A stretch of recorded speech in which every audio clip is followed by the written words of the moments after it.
récepteur dans tous nos bureaux, là, dans la rédaction. Oui. Alors, c'est un message pour Patrice Rodette. Patrice, ça serait bien que tu viennes.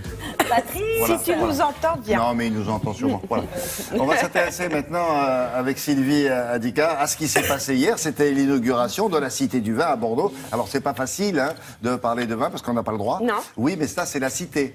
C'est la Cité du Vin qui va traiter de toutes les cultures et civilisations autour du vin. Voilà. Alors évidemment, il y a une partie comment on fabrique le vin, dégustation, etc.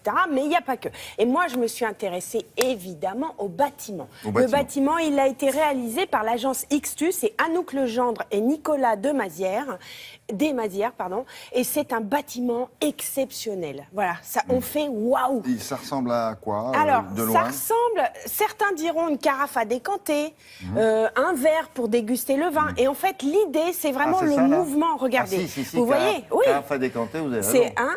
Et en fait, moi, je trouve que ce qu'on ressent vraiment, c'est le mouvement du liquide dans le verre.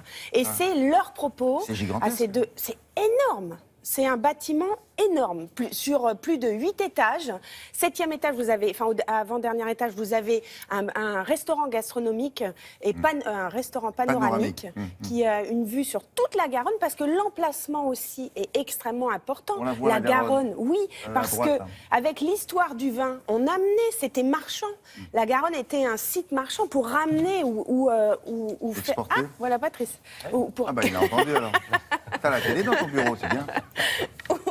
Exporter ce fabuleux liquide. Alors, on a fait une balade avant la fin des travaux avec ces deux architectes exceptionnels. C'est un geste à la française, avec des architectes français comme on sait le faire. Voilà, bravo, regardez.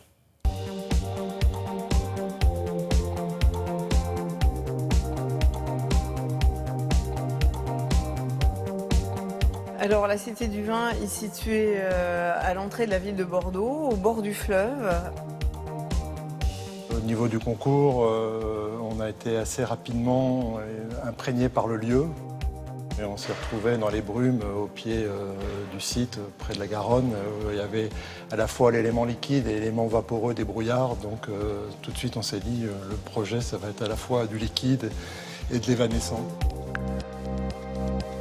La forme du bâtiment, elle vient d'abord du flux des personnes qui vont à l'intérieur. Donc les personnes suivent un mouvement tournant qui va aboutir dans l'exposition permanente.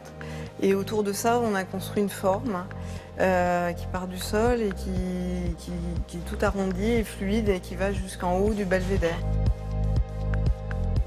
Cette forme, elle est construite avec une charpente en bois. Le bois, c'est évidemment lié à la vigne, au tonneau, toute à la culture du vin. C'est aussi lié au transport du vin avec les bateaux qui étaient en bois. Donc on est aussi sur un site avec la Garonne à côté. Et on a une robe. La robe, ça a du sens dans le monde du vin, qui est en verre et en métal, sérigraphié. Et vous voyez une forme extérieure qui est toute ronde et ondulante, et bien ça se traduit à l'intérieur par l'envers de cette forme. Et notamment, sous la voûte, vous avez l'exposition permanente où on circule dans une sorte de paysage fait par les différentes voûtes en bois qui varient, des fois plus hautes, des fois plus basses, et ça donne une poétique propre.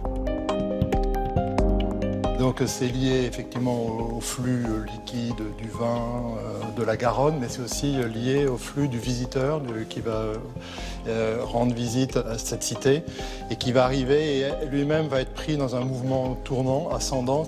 Et après, il peut continuer à monter jusqu'à arriver au niveau du belvédère.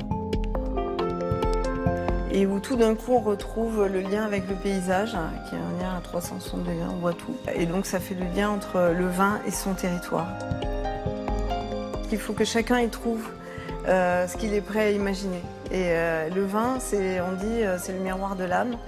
Et ben voilà, ce bâtiment, il est fait à l'image de ça, pour que chacun puisse y puiser ce qui correspond à son imaginaire.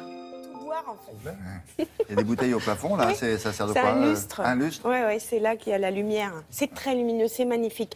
Ixtus, ce fameux dont on parle, Anouk et Nicolas. XTU. C'est l'agence. Donc, voilà. L'agence, exactement. C'est eux qui avaient fait le pavillon français à Milan, qui était déjà en bois. Donc le bois, c'est vraiment un matériau de prédilection pour eux. Je voudrais juste faire un petit une petite aparté, 3 et 4 juin, journée porte ouverte chez les architectes. C'est-à-dire que là, on parle d'architecture, mais il y a l'architecture du quotidien aussi. Et vous pouvez aller à la rencontre de ces architectes qui construisent pour nous. Et il faut faire avec eux pour mieux habiter.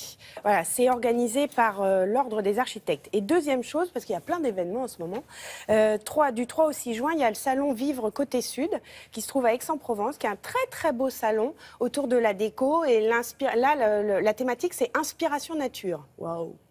Très bien. Merci beaucoup. J'ai tout fini.